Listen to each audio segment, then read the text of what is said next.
BA 4ನೇ semester ಎಲ್ಲ ವಿದ್ಯಾರ್ಥಿಗಳಿಗೆ ಈ ಒಂದು ವಿಡಿಯೋಗೆ ಪ್ರೀತಿಯ ಸ್ವಾಗತ. ಇವತ್ತಿನ ಒಂದು ವಿಡಿಯೋದಲ್ಲಿ ನಾವು ಕನ್ನಡ ವಿಷಯದ ಅಧ್ಯಾಯ 9 ಹೆಪ್ಪುಗಟ್ಟುತ್ತಿಲ್ಲ ನಮ್ಮ ಮನೆಯ ಕೆನೆಹಾಲು ಡಾಕ್ಟರ್ MS ಶೇಖರ್ ಅವರು ಬರೆದಿರ್ತಕ್ಕಂಥ ಈ ಅಧ್ಯಾಯದ ಕುರಿತು ಈಗಾಗಲೇ ಅವರ ಕೃತಿಕರ್ತೆ ಪರಿಚಯವನ್ನು ಮತ್ತು ಟಿಪ್ಪಣಿ ಭಾಗವನ್ನು ಡಿಸ್ಕಷನ್ ಮಾಡಲಾಗಿದ್ದು, ಇವತ್ತಿನ ಕ್ಲಾಸ್ನಲ್ಲಿ ನಾವು ಮುಂದುವರೆದು ಪರೀಕ್ಷೆಯಲ್ಲಿ ಕೇಳಬಹುದಾದಂಥ 5 ಅಂಕಕ್ಕೆ ಅಥವಾ 10 ಅಂಕಕ್ಕೆ ಕೇಳಬಹುದಾದಂತಹ ಪ್ರಬಂಧ ರೂಪದ ಪ್ರಶ್ನೋತ್ತರಗಳನ್ನು ಡಿಸ್ಕಷನ್ ಮಾಡೋಣ ಬನ್ನಿ. ಪ್ರಶ್ನೆ ನಂಬರ್ 1, ಹೆಪ್ಪುಗಟ್ಟುತ್ತಿಲ್ಲ ನಮ್ಮ ಮನೆಯ ಕೆನೆಹಾಲು ಕವನದ ಸ್ವಾರಸ್ಯವನ್ನು ನಿರೂಪಿಸಿ. ಅಥವಾ ಪ್ರಶ್ನೆ ನಂಬರ್ 2, ದಲಿತ ಸಂಘಟನೆ ವಿಘಟನೆಗೊಂಡ ಬಗೆ ಹಾಗೂ ಅದರ ಪರಿಣಾಮವನ್ನು ಪ್ರಸ್ತುತ ಕವನ ಹೇಗೆ ಪ್ರತಿಪಾದಿಸಿದೆ ವಿವೇಚಿಸಿ.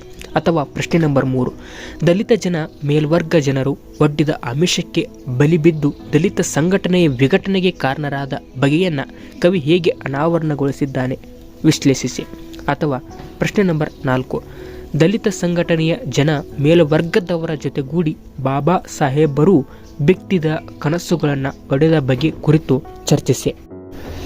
ಈ ಅಷ್ಟು ಪ್ರಶ್ನೆಗಳಿಗೆ ಒಂದು ಸ್ವಾರಸ್ಯವಾದಂತಹ ಉತ್ತರವನ್ನು ನೋಡೋದಾದರೆ, ಉತ್ತರ ಹೆಪ್ಪುಗಟ್ಟುತ್ತಿಲ್ಲ ನಮ್ಮ ಮನೆಯ ಕೆನೆಹಾಲು MS ಶೇಖರ್ ಅವರ ಒಂದು ವಿಶಿಷ್ಟ ಕವನ.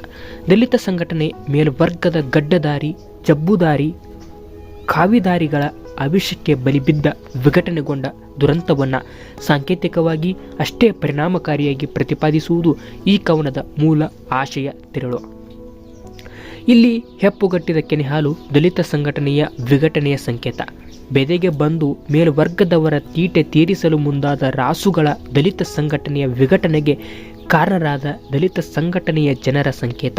ಇನ್ನು ಇಲ್ಲಿ ಬರುವ ಗಡ್ಡದಾರಿಗಳು ಜಬ್ಬದಾರಿಗಳು ಕಾವಿದಾರಿಗಳು ಬೆದೆಗೆ ಬಂದ ರಾಸುಗಳನ್ನು ಹತ್ತುವ ಮೇಲ್ವರ್ಗದ ಜನ. ಹೀಗೆ ಈ ಕವನವೊಂದು ಧ್ವನಿಪೂರ್ಣ ಸಾಂಕೇತಿಕ ಕವನವಾಗಿರುವುದು ಗಮನಿಸಬೇಕಾದ ಅಂಶ. 70-80ರ ದಶಕದ ದಲಿತ ಸಂಘಟನೆಯ ಉಚ್ಛ್ರಾಯ ಕಾಲ ಕನ್ನಡ ಸಾಹಿತ್ಯದಲ್ಲಿ ಅಂತೂ ಅದೊಂದು ಹೊಸ ಸಂಚಲನವನ್ನೇ ಮೂಡಿಸಿತು. ದಲಿತ ಬಂಡಾಯ ಸಾಹಿತ್ಯಗಳನ್ನು ಹುಟ್ಟುಹಾಕಿತು. ಆಗಿನ ದಲಿತ ಸಂಘಟನೆಯಲ್ಲಿ ಒಗ್ಗಟ್ಟು ಬಲವಾಗಿದ್ದುದು ಹಾಗೂ ಪ್ರತಿಭಾವಂತ ದಲಿತ ಪ್ರತಿಭೆಗಳು ಈ ಸಂಘಟನೆಗೆ ಬೆನ್ನೆಲುಬಾಗಿ ನಿಂತಿದ್ದು ಇದಕ್ಕೆ ಪ್ರಬಲ ಕಾರಣ. ಆದರೆ ಬರುತ್ತಾ ಆ ದಲಿತ ಸಂಘಟನೆಯಲ್ಲಿ ಒಗ್ಗಟ್ಟು ಇಲ್ಲವಾಗಿ ಒಡಕು ಕಾಣಿಸಿಕೊಳ್ಳತೊಡಗಿತು. ಇದಕ್ಕೆ ಪ್ರಬಲ ಕಾರಣವೆಂದರೆ ಮೇಲ್ವರ್ಗದ ಜನ ಒಡ್ಡಿದ ಆಮಿಷ ಹಾಗೂ ಆತ್ಮೀಯರಂತೆ ವರ್ತಿಸಿದ ಬಗೆ. ಇದರ ಪರಿಣಾಮವಾಗಿ 70-80ರ ದಶಕಗಳಲ್ಲಿ ಹೆಪ್ಪುಗಟ್ಟಿದ ದಲಿತ ಸಂಘಟನೆ ವಿಘಟನೆಯ ಹಾದಿ ಹಿಡಿಯಿತು.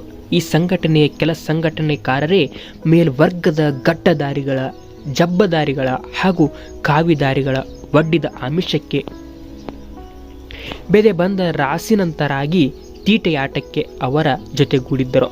ಈ ಮೇಲ್ವರ್ಗದ ಜನ ದಲಿತ ಸಂಘಟನೆಕಾರ ರಾಸುಗಳಿಗೆ ಹಾಕಿದ್ದಾದರೂ ಏನು ಅಥವಾ ಒಡ್ಡಿದ ಆಮಿಷವಾದರೂ ಏನು, ಅದೇ ಚೂರು ಚೂರು ತಿಂಡಿ ತೀರ್ಥ. ಅಷ್ಟಕ್ಕೆ ಈ ರಾಸು ಬೆದೆಗೆ ಬಂದ ಮೇಲ್ವರ್ಗದವರ ತೀಟೆಯಾಟಕ್ಕೆ ಜೊತೆಯಾದವು. ಆದರೆ ಅದರ ಪರಿಣಾಮ ದಲಿತ ಸಂಘಟನೆಯ ವಿಘಟನೆ. ಹೀಗೆ ಚೂರು ಪಾರು ತಿಂಡಿ ತೀರ್ಥ ತಿಂದು ಈ ದಲಿತ ರಾಸುಗಳ ಕಳೆ ಕಟ್ಟಿದಂತಿದ್ದರೂ ಮೊದಲಿನಂತೆ ಕೆನೆಹಾಲನ್ನು ಸೊರ್ ಎಂದು ಹಿಂಡಲೇ ಇಲ್ಲ. ಎಂದರೆ ದಲಿತ ಸಂಘಟನೆ ಈ ಚೂರು ಪಾರು ತಿಂಡಿ ತೀರ್ಥದಿಂದ ಒಡೆದು ಹದಗೆಟ್ಟಿತ್ತೇ ಹೊರತು ಕೆನೆಗಟ್ಟಲಿಲ್ಲ, ಸಂಘಟನೆಗೊಳ್ಳಲಿಲ್ಲ. ಮೇಲ್ವರ್ಗದ ಜನ ಈ ದಲಿತ ರಾಸುಗಳ ಕೆಚ್ಚಲು ಹಿಚುಕಿ ಹಿಂಡಿದ ಮಿಳ್ಳೆ ಹಾಲಿಗೂ ಕೆನೆಗಟ್ಟಿದ ಹೆಪ್ಪುಗಡದ ಹಾಗೆ ಬಿಡದೆ ಲೆಫ್ಟ್ ಟು ರೈಟ್ನ ಅಂದರೆ ತಾವು ಹೇಳಿದಂತೆ ನಡೆಯುವ ಹುಳಿಯನ್ನು ಹಿಂಡಿಯೇ ಬಿಟ್ಟರು. ಮೇಲ್ವರ್ಗದ ಜನ ಈ ಹುಳಿಯನ್ನು ಹೇಗೆ ಹಿಂಡಿದರೆಂದರೆ ಹಿಂಡಿದವರು ತಾವೇ ಎಂದು ಗೊತ್ತಾಗದ ರೀತಿಯಲ್ಲಿ ಹಿಂಡಿದರು. ಹೀಗಾಗಿ ಈ ದಲಿತ ಸಂಘಟನೆಯ ರಾಸುಗಳಿಗೆ ಹುಳಿ ಹಿಂಡಿದವರು ಯಾರೆಂದು ಪತ್ತೆ ಮಾಡಲಾಗದೆ ಶತ್ರುವೋ ಮಿತ್ರನೋ ಎಂದು ಗುರುತಿಸಲಾಗದ ಪೇಚು ಪಜೀತಿ ಅನಿವಾರ್ಯವಾಯಿತು. ಒಮ್ಮೆ ರುಚಿ ಕಂಡು ಕೊಬ್ಬಿದ ಮೇಲ್ವರ್ಗದ ಜನಕ್ಕೆ ಈ ದಲಿತ ರಾಸುಗಳನ್ನು ಅಷ್ಟು ಸರಳವಾಗಿ ಕೈ ಬಿಡುವ ಮನಸ್ಸು ಬರಲಿಲ್ಲ. ಒಡೆದು ಕೆನೆಗಟ್ಟಿದ ದಲಿತ ಸಂಘಟನೆಯ ರಾಸುಗಳ ಹಾಲನ್ನೇ ಮೇಲ್ವರ್ಗದ ಪ್ರಮುಖ ಜನ ಅಂದರೆ ಮುದಿ ಎತ್ತುಗಳವರು ಕದ್ದು ತಮ್ಮ ಪಡ್ಡೆ ಹುಡುಗರಿಗೋ ಅಂದರೆ ಪಡ್ಡೆ ಗೂಳಿಗಳವರು ತಿನ್ನಿಸುತ್ತಲೇ ಇದ್ದಾರೆ. ರುಚಿ ಕಂಡು ಕೊಬ್ಬಿದ ಗಜಗಾತ್ರದ ಈ ಪಡ್ಡೆ ಗೂಳಿಗಳು ಬೆದೆಗೆ ಬಂದ ರಾಸುಗಳಾಗಿಯೇ ಕಾಯುತ್ತಲೇ ಇವೆ. ದಿನ ತುಂಬುವ ಮುಂಚೆಯೇ ಕಂದು ಹಾಕುವ ಈ ರಾಸುಗಳ ನೀರ್ಹಾಲು ಬೋರ್ ಹಾಲುಗಳನ್ನು ಒಡೆದೊಡೆದು ಛಿದ್ರಗೊಳಿಸುತ್ತವೇ ಇವೆ.